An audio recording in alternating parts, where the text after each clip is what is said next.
I first want to say, you know, we as all sentient beings, hardwired for survival. We're hardwired to pass on genetic material, and we have to stay alive long enough to do that.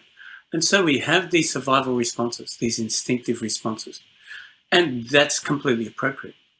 And can we go beyond that? Yeah, absolutely, we can go beyond that. In order to resolve conflict peacefully, it needs to be a choice, not a necessity. So if I can't resolve it any other way, is it, you know, it's a more of a capitulation.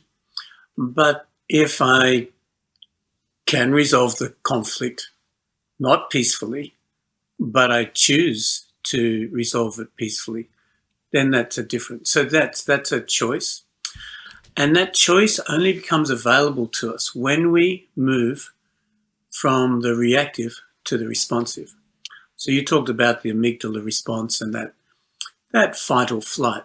So that's the instant reaction.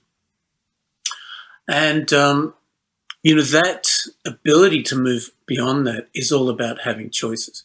And I think you mentioned choices opening up. So in Aikido, we move to a position where we're safe and we can move in any direction from there. So that's kind of getting into the more technical aspects, which we can explore. Now you're talking about the body. Can the body influence the mind? Yeah, and can we in Yeah. particular learn to become more effective leaders? Can we stay calm in a Yeah. situation of psychological stress? Yeah, Staying calm under pressure yeah. is critical.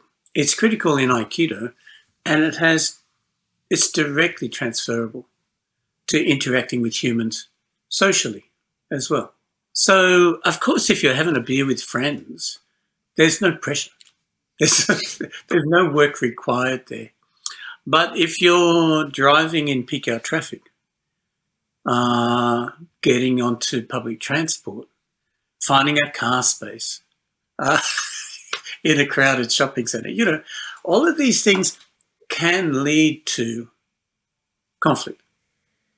Whether that is completely internal, we simply feel stressed and anxious about it, or, we want to make a splash on YouTube and we want to be that guy who lost his shit in the car park. We don't want to be that guy. We don't ever want to be that guy. There's consequences to this stuff, and that's really important. So, responding, not reacting, is critical. People look at Aikido videos and they read Aikido books and they love the philosophy and it's very attractive. It's very attractive. And someone then grabs hold of them and everything changes.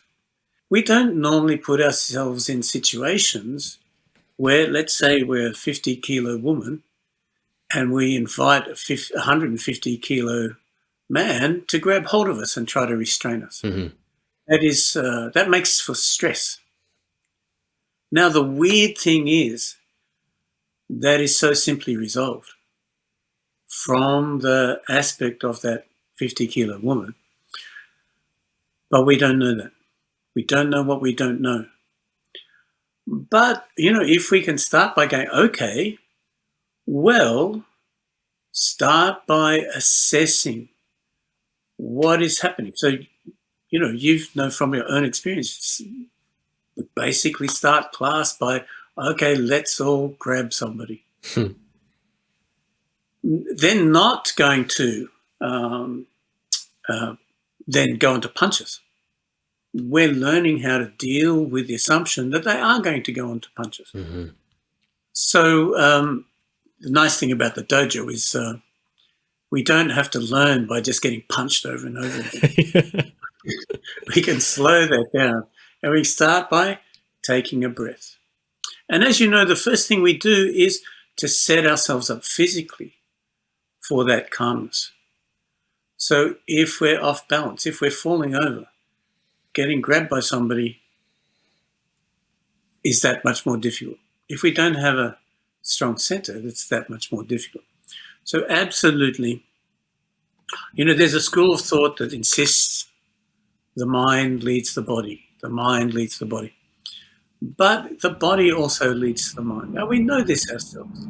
Take a deep breath. Count to 10. All those kind of things we tell children to help them manage their emotions. These things work. They work better the more we practice them. Yeah, absolutely. What we're doing is we're conditioning ourselves to be okay with adversity. Now, in the dojo, we get to dial that adversity down to it's 0.1. Let's start there. And different people have different comfort levels, of course. People have trained in other things previously. They're inured to that stuff already.